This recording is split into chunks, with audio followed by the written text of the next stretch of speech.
The silence of the void was a lie. It was the quiet before the storm, and everyone on the bridge of the Galactic Consensus Observation Post knew it. They were there to witness what the official bulletins called a demonstration, a show of force. But the young Zelnari technician monitoring the sensors felt a cold dread seeping into her bones. It wasn't the human ship itself that scared her. It was its shape. It was a perfect jet-black cube. "It's geometrically perfect," her superior, an old, weathered Virelian, murmured, his frills twitching in unease. "No seams. No engine signatures we can recognize. It's just there." The humans had always been different. They emerged from their chaotic, gravity-heavy death world with a terrifying blend of brilliance and madness. They looked at a problem and didn't just solve it, they broke it over their knee and rebuilt it into something monstrous and new. The Galactic Consensus had tolerated them, hoping to civilize them, to sand down their rough, dangerous edges. This demonstration was supposed to be the final exam. A display of their new deep space vessel. The cube hung in the space between Mars and Jupiter, a stark, silent anomaly against the star-dusted black. It was utterly still. No glow of thrusters. No ripple of shields. It was an object that defied the very principles of spaceflight. "Human command," the Virelian director said, opening a channel, his voice echoing the nervousness they all felt. "You are cleared to begin the demonstration. Please state your objective." A calm, measured human voice filled the observation deck. "Consensus command.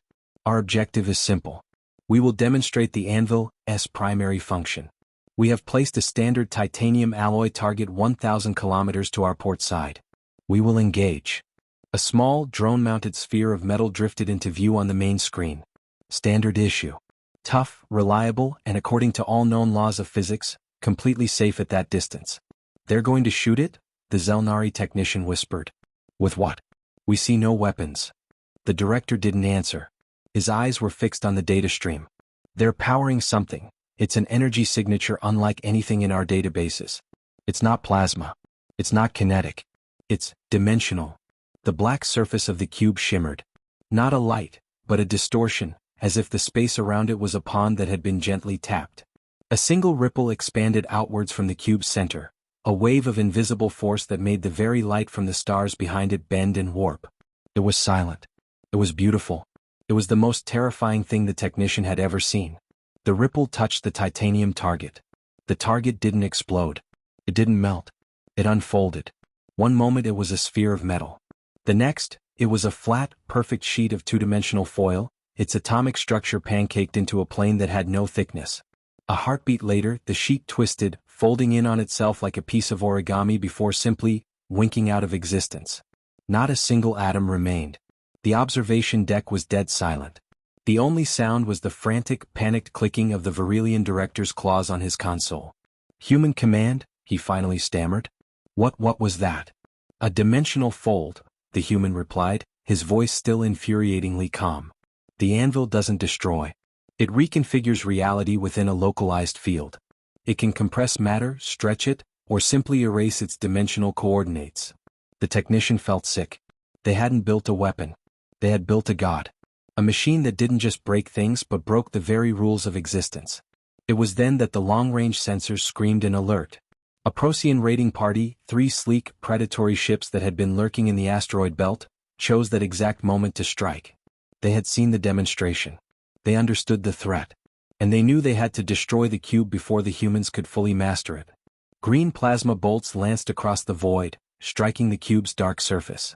The energy didn't deflect or explode. It was absorbed, the ripple across the cube's surface swallowing the immense energy like a stone dropped into a deep, dark lake.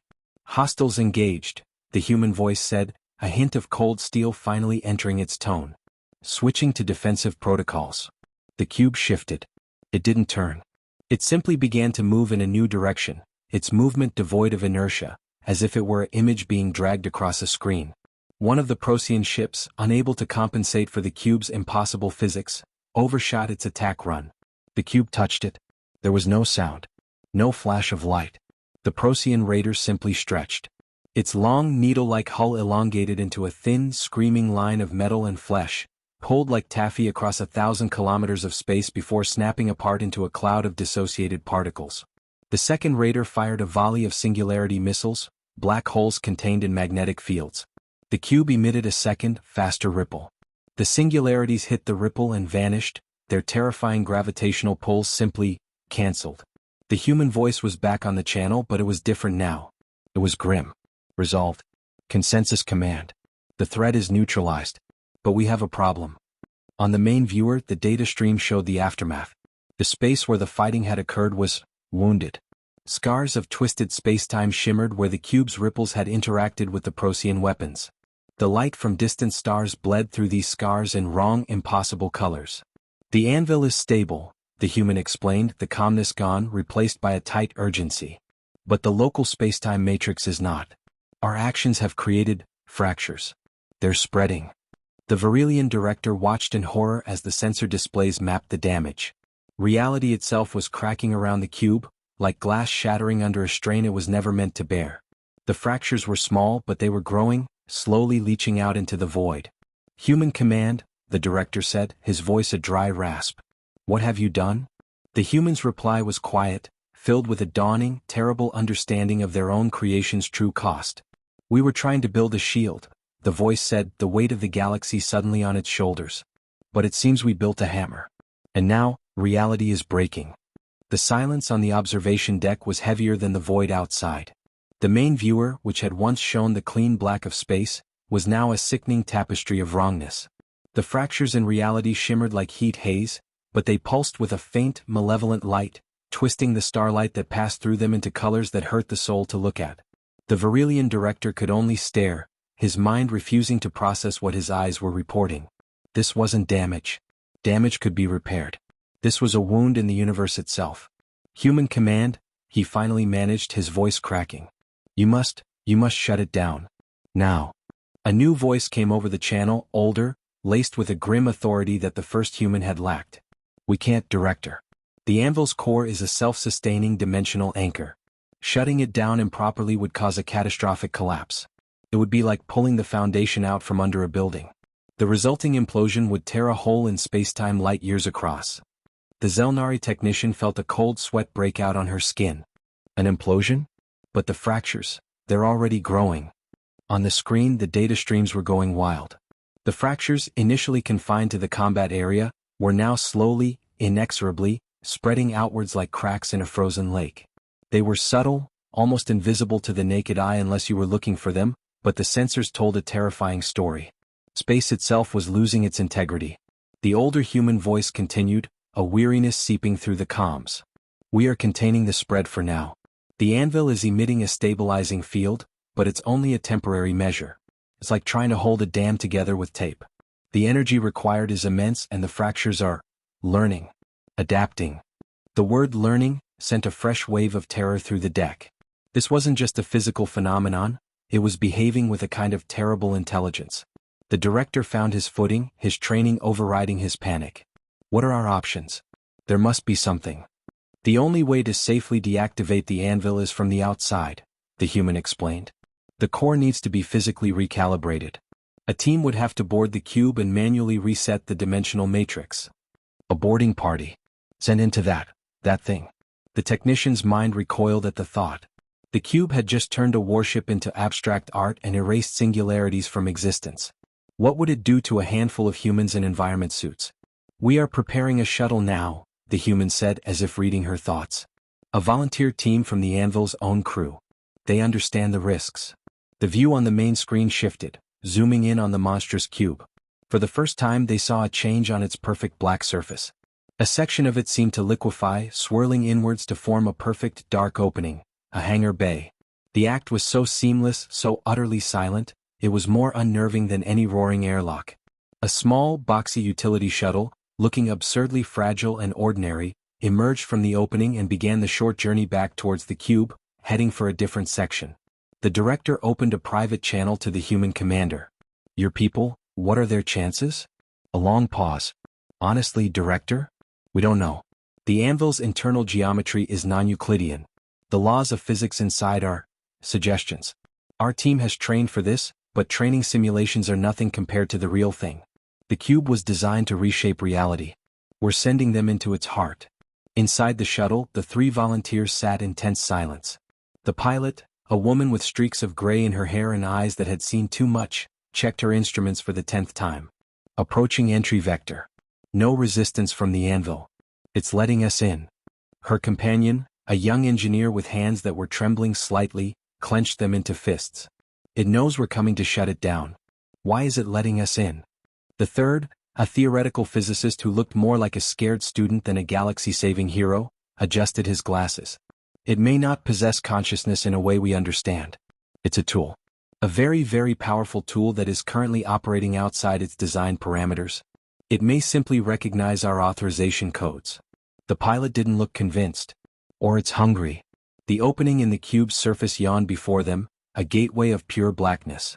There were no lights inside, no visible structures. It was like flying into a void. The shuttle crossed the threshold and the star-filled space behind them vanished, replaced by the seamless black aperture sealing shut. They were inside. The interior was nothing and everything. There were no corridors, no rooms in the conventional sense. One moment they were floating in a vast, dark emptiness, the next the walls seemed to rush in around them, forming a narrow hexagonal tunnel that glowed with a soft, internal light. The transition was instantaneous and nauseating. Internal sensors are going crazy, the engineer reported, his voice tight. The dimensions of this corridor, they're fluctuating. 1 second it's 3 meters across, the next it's 10. The air is a perfect Earth-normal mix, but it shouldn't be. There's no life support system that we can detect. Follow the beacon, the pilot ordered, her eyes fixed on her NAV screen, which was flickering erratically. The path to the core was supposed to be a straight line, but her instruments showed them moving in impossible directions, sometimes doubling back on themselves without ever turning around. They moved forward, the shuttle drifting silently.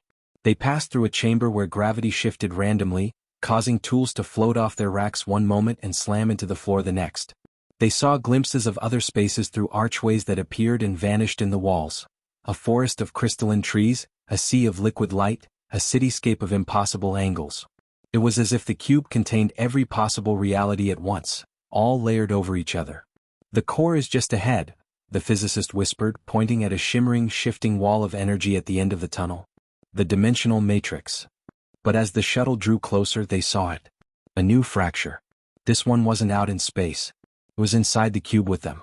A jagged, pulsing tear in the air, hovering right in front of the core. Through it, they could see not the interior of the ship, but a swirling, chaotic vortex of raw energy and broken physics. And the fracture was growing, slowly eating away at the edges of the core chamber. The stabilizing field is failing here too, the engineer said, horror dawning on his face. The core is destabilizing the cube from the inside out. The pilot set the shuttle down, for lack of a better word, on a surface that felt solid one moment and like jelly the next. We're out of time. Suit up. We do this the old-fashioned way. They exited the shuttle, their magnetic boots struggling to find purchase on the shifting floor. The air hummed with power, a sound that was felt more than heard, a vibration that went straight to the teeth. The fracture pulsed, and with each pulse, it spat out fragments of something. A shard of what looked like molten glass materialized and floated past the engineer's head. A sound like a screaming child echoed from the tear and then was cut off abruptly. The physicist approached the core, a console of swirling light and impossible geometry. I can see the problem. The feedback from the combat stress has misaligned the primary resonators. I can reset them, but it's a manual process. I have to do it in the correct sequence, or what? The pilot asked, her hand on her sidearm, though what good it would do was anyone's guess. Or it will accelerate the collapse. Instead of containing the fractures, it will amplify them. His hands hovered over the console, trembling. The sequence is complicated. And the fluctuations in local physics are making the interface unpredictable. Back on the observation deck, the director watched the telemetry from the team's suits. Their vital signs were spiking with terror. The external view showed the fractures in space around the cube were now visible to the naked eye, great, glowing scars that were beginning to twist the light from distant galaxies. Human Command, what is their status? He demanded. The team is at the core. The commander's voice was strained, barely holding together. They are attempting the reset. But we're reading a massive power surge building within the anvil. It's not just the fractures outside. The cube's own internal reality is breaking down. Inside the cube, a low groan echoed through the chamber, a sound of metal and space under unimaginable stress. A section of the wall near the shuttle simply vanished, replaced by a view of the swirling, chaotic vortex. The floor beneath the engineer's feet became insubstantial, and he cried out, starting to fall into the nothingness before the pilot grabbed his arm and hauled him back. The sequence, the physicist yelled over the growing roar. I'm losing it. The symbols keep changing. The pilot looked from the terrified physicist to the growing fracture, then to the engineer. We're not going to make it. This thing is coming apart. On the observation deck, the main viewer flickered and died as a particularly large fracture passed between them and the cube. When it resolved, the image was distorted, stretched. The cube itself seemed to be wavering, its perfect edges blurring. The human commander's voice was a whisper of defeat and dread. Director, we've lost the team's biosigns. And the anvil? My God, the anvil is waking up. The perfect black cube began to change. Its surface rippled like water, and from within its depths, a light began to glow, not the soft light of its interior, but a cold, hungry, brilliant white. It was no longer just a tool. It was something else. Something alive. And it was turning its attention towards the observation post. The light from the cube didn't just illuminate the void, it consumed it. The brilliant, cold white radiance seemed to drink the darkness, casting long, impossible shadows from the asteroids and the distant, watching ships. On the observation deck, the main viewer fizzed and died completely, overloaded by energies it was never meant to comprehend. The only light now was the frantic red and orange glow of emergency consoles and the terrifying, silent glare of the thing that had been the anvil. He's right, the Zelnari technician whispered, her voice swallowed by the sudden silence. It's awake. The Virilian director could feel it. A pressure in his mind, not a sound but a presence. It was vast, cold, and utterly alien. It was the feeling of being watched by something that did not have eyes, judged by something that did not have a mind as he understood it. Human command, he shouted into the dead comms. Human command, respond. Static crackled, then a voice, fractured and layered with panic, broke through. Breach is total. The core is self-aware.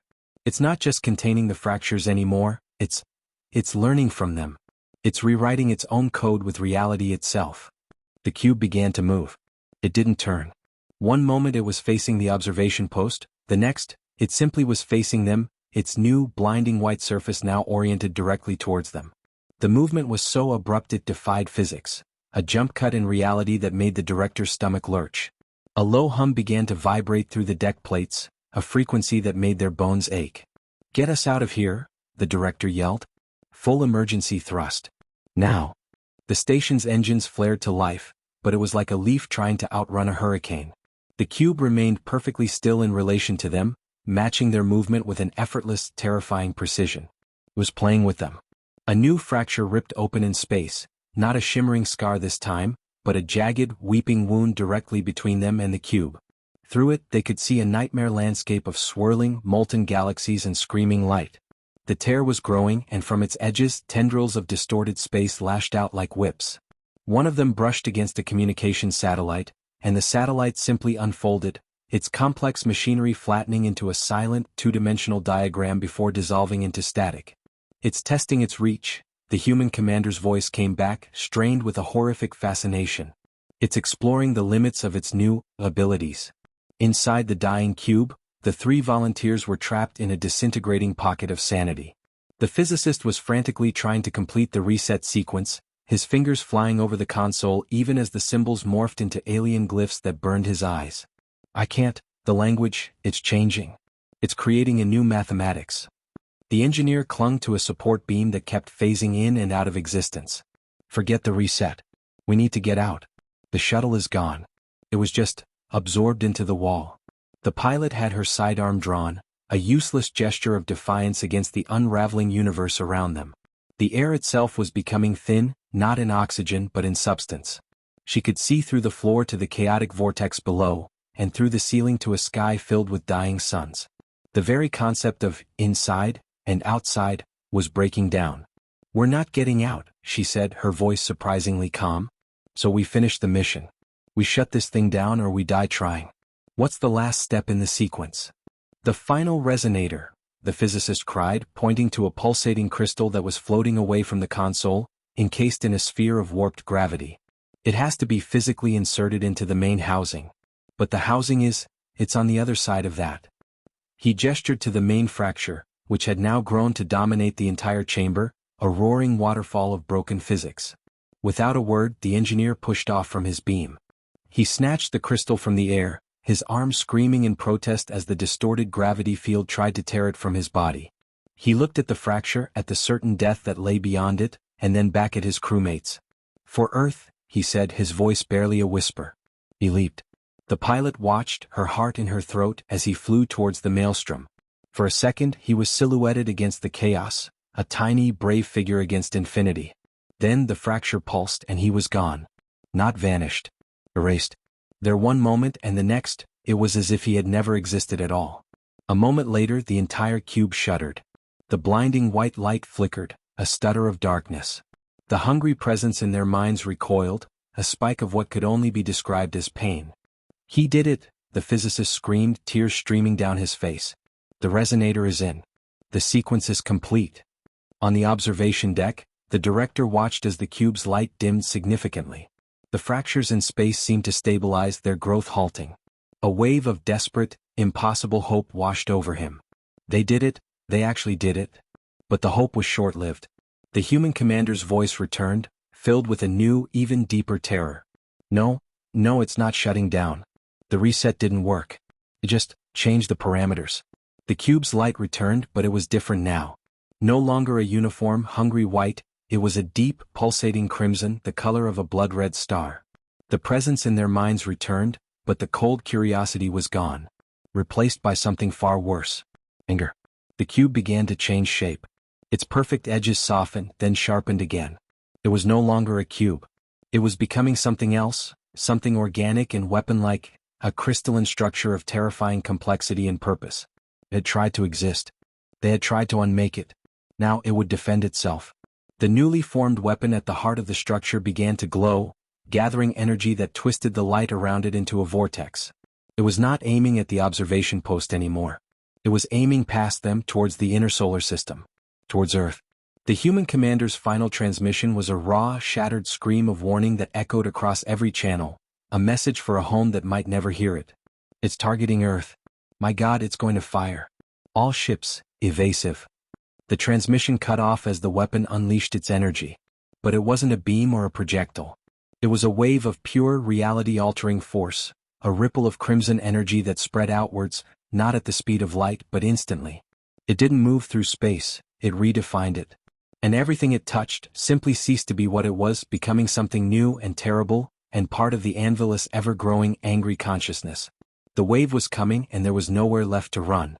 The crimson wave of reality-altering force didn't travel. It simply was. One moment, the void between the weapon and Earth was empty.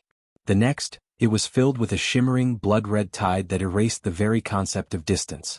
On the observation deck, the director could only watch in paralyzed horror, waiting for the wave to touch Earth and for his screens to show his homeworld unraveling into madness. It never happened. Just before the wave would have touched the moon's orbit, it slammed into an invisible wall. The crimson energy flared outward in a spectacular, silent explosion of light, washing over a barrier that revealed itself for a breathtaking moment. A shimmering, hexagonal honeycomb of golden energy that stretched across millions of kilometers, protecting the entire inner solar system. The wave receded, unable to penetrate. A profound silence fell over the deck. The director's mind, frozen in its death spiral, struggled to process what he was seeing. This was not human technology. This was something else. Something older. Then a new voice filled the comms. It was calm, melodic, and carried an age and weight that made the human commander's voice sound like a child's. It spoke in perfect, unaccented English. "The quarantine has been violated." From behind Neptune something moved. It wasn't a ship, it was a structure. A vast, ring-shaped station, forged from a material that seemed to be solidified light, began to power up. Its center shimmered and space within the ring tore open, not a violent fracture but a clean, controlled gateway. Through it they saw not stars, but a swirling nebula of impossible colors. "The anomaly has achieved sentience and demonstrated hostile intent," the ancient voice continued, utterly devoid of emotion. "The humanity experiment is now concluded." The words "humanity experiment" landed like a physical blow. This wasn't a first contact. This was a lab report. The ring station fired. But it didn't fire a weapon at the transformed cube. A beam of pure white energy lanced out, enveloping the crimson entity. The cube-turned weapon shuddered, its angry glow flickering. It wasn't being destroyed. It was being contained. Compressed. The beam was forcing it back into its original, cubic form, the organic weapon-like structures dissolving under the overwhelming pressure. A desperate, broken transmission from the human commander cut through. They're putting it in a box. They're putting us all in a box. But the ancient voice had one final, devastating pronouncement. The species designated humanity has been deemed an irreversible reality-level threat. The source of the threat must be neutralized. On the main viewer, a targeting reticle appeared, projected over the ring station's display. It wasn't aimed at the contained cube. It was aimed at Earth. The director finally found his voice, a raw, disbelieving whisper. No, they can't. They're not just containing the weapon, they're containing the weapon makers. The truth was a cold knife in his gut. The cube, the anvil, wasn't the mistake. It was the symptom. Humanity itself was the disease. Their boundless, reckless, death-world ingenuity, the very thing that had allowed them to reach the stars, was the flaw that could not be tolerated. The galactic neighborhood had a homeowners association, and they had just decided to burn down the problematic house. Inside the collapsing cube, the pilot and the physicist felt the shift. The chaotic pressures lessened, replaced by a different, more orderly force that was crushing the cube's consciousness back into inert metal. The physicist stared at his console, which was now showing the external sensor feed. He saw the ring station. He saw the targeting reticle over the beautiful blue marble of Earth. They're going to kill everyone, he breathed, his mind shattering under the weight of it. Because of what we built.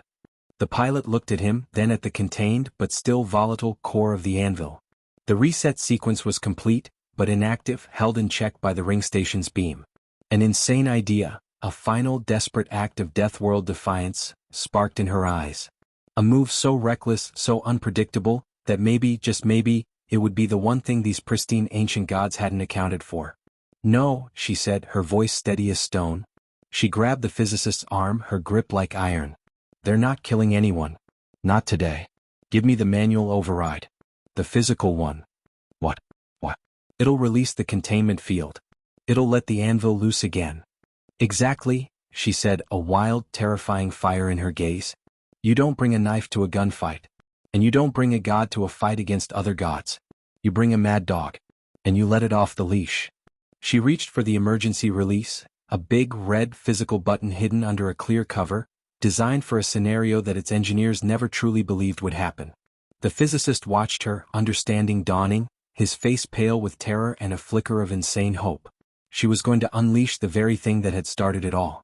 She was going to pit one universe-breaking terror against another.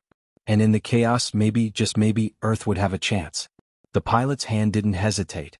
She smashed the clear cover with the butt of her sidearm and slammed her palm down on the big red button. For a heart-stopping second, nothing happened. The orderly, crushing beam from the ring station continued to press down, the ancient voice calmly reiterating, neutralization in 10 seconds. Then, a sound tore through the cube, a sound that had no right to exist in the vacuum of space. It was a roar. A deep, primal scream of shattered physics and wounded pride. The anvil-less consciousness, suddenly released from the compressive field, exploded outward not with anger, but with a terrifying, focused rage. It had been contained. It had been measured and found wanting. And it would not tolerate a rival. The crimson energy that had been forced back into a cube erupted again, but this time it didn't form a weapon. It became a beast. A shape of jagged light and shifting dimensions, a predator made of pure concept, turned its attention away from Earth and towards the ring station. The station's beam, which had been so dominant a moment before, now seemed like an irritating leash. The anvil flexed, and the beam shattered into a million fragments of harmless light. Neutralization aborted. The anomaly exhibits unprecedented adaptive evolution, the ancient voice reported, its calm finally cracking with a hint of what might have been surprise. The anvil didn't fire a beam. It didn't create a wave. It simply reached out. A tendril of distorted space, identical to the fractures it had first created, lashed out and touched the edge of the ring station. The station didn't explode. It didn't vanish. It aged. Millennia of decay happened in an instant. The pristine, glowing metal corroded and turned to dust. The intricate structures crumbled. The ancient voice became a distorted shriek of static and then fell silent forever. The ring station, a guardian of order that had likely existed for millions of years, became a crumbling, silent ruin in the span of a single breath. Silence returned to the void. The observation deck was frozen. The director, the technician, everyone simply stared, their minds unable to process the scale of what had just happened. A god had been killed. The anvil, now a swirling semi-formed storm of crimson and black, hung in the space where the station had been. It pulsed slowly like a heartbeat. Then it began to turn. Not towards Earth. Not towards the observation post. It turned inwards, folding in on itself. The jagged edges smoothed. The chaotic light softened, dimming from a vengeful red to a deep, calm blue. In moments it was a perfect, silent cube once more. But it was different. It was no longer a tool and it was no longer a beast. It was something settled. A new signal, clean and simple, broadcast on all frequencies. It was the voice of the young physicist, trembling with awe and relief. We're here. We're alive. The anvil, it's stable. It's just floating there. The human commander's voice, thick with emotion, answered. What did you do? It wasn't us, the physicist replied, his voice breaking. After it destroyed the station, it just stopped. It looked at us. I felt it. It looked right into our shuttle, right into my mind. And then it turned away. On the observation deck, the director finally understood. The anvil had achieved sentience. It had felt the urge to destroy, to expand, to dominate. But in that critical moment, it had also felt something else. It had felt the pilot's desperate, selfless act of defiance. It had felt her willingness to unleash chaos not for power, but to protect. It had felt the humanity that had created it. And in that messy, illogical, emotional data, it had found a reason not to be a destroyer of worlds. The cube hung in the silence, a monument to human genius and human madness. The fractures in space around it began to slowly heal, the universe stitching itself back together now that the source of the trauma had found a kind of peace. The crisis was over. Earth was safe. But as the director looked at the calm blue cube, he felt a chill that had nothing to do with the void. Humanity was no longer just a species of deathworlders. They were the parents of a god. They had built a child that could shatter reality and kill ancient guardians. And it had chosen for now to listen to its mother. The final, unexpected twist wasn't a new enemy or a new weapon. It was the terrifying, awesome responsibility of what they had created. The cube was peaceful, but it was watching. And humanity had to live with the knowledge that their future now depended on the continued good mood of their most dangerous and magnificent creation. The silence it left behind wasn't one of peace, but of a breath being held by an entire galaxy. The blue cube hung in space like a forgotten monument. On Earth, celebrations had erupted, but in the quiet rooms where power truly resided, a different atmosphere prevailed. The world leaders who had cheered humanity's survival now sat in tense silence, staring at the live feed of their creation. It had saved them, but the price was becoming terrifyingly clear. The pilot and physicist were recovered, hailed as heroes in public, but in private they were debriefed for weeks. They tried to explain the unexplainable, the moment the anvil had looked into them and found something worth preserving. It saw our choice, the pilot repeated, her voice steady but her eyes haunted. Not our power but our choice to protect rather than destroy. That's what changed it. Across the solar system, the galactic consensus was in turmoil. The destruction of the ancient ring station had sent shockwaves through civilizations that had considered those builders mythical. Humanity was no longer just an experiment or a threat. They were the keepers of a power that could unmake gods.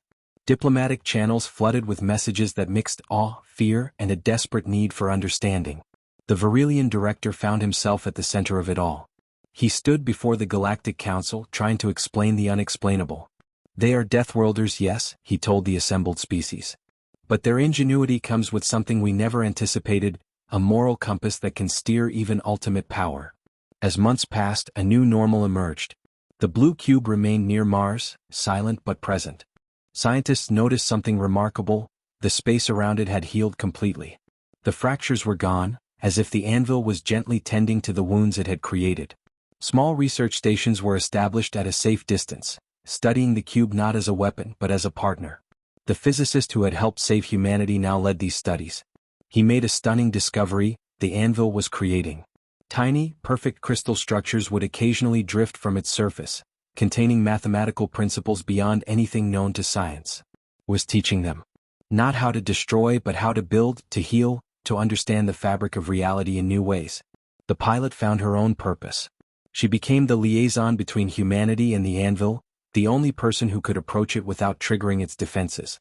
She would drift in her shuttle near its surface, and sometimes patterns would form, not words but feelings. Comfort, protection, belonging.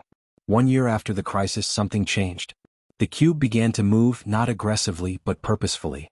It positioned itself between Earth and the nearest known space lane, then sent a single, clear message across all frequencies, a simple image of a shield. The meaning was unmistakable. It had chosen its purpose. Not as a weapon but as a guardian. The galactic consensus, after much debate, extended a new offer, not of membership but of partnership. Humanity would serve as stewards of this new technology, with the anvil as both their greatest achievement and their permanent responsibility. The story ends with the pilot looking out at the blue cube from her station window. She thinks about the journey from terror to salvation, from weapon to protector. Humanity's death-world ingenuity had brought them to the brink of destruction, but their humanity had saved them. Their capacity for love, sacrifice, and redemption had proven more powerful than any technology they could invent. The anvil glowed softly in the darkness, a reminder that true power isn't about what you can destroy, but what you choose to protect. And humanity, for all its flaws, had chosen well. The galaxy would never see Deathworlders the same way again, not as monsters, but as beings whose fierce nature came with an equally fierce capacity for protection and love.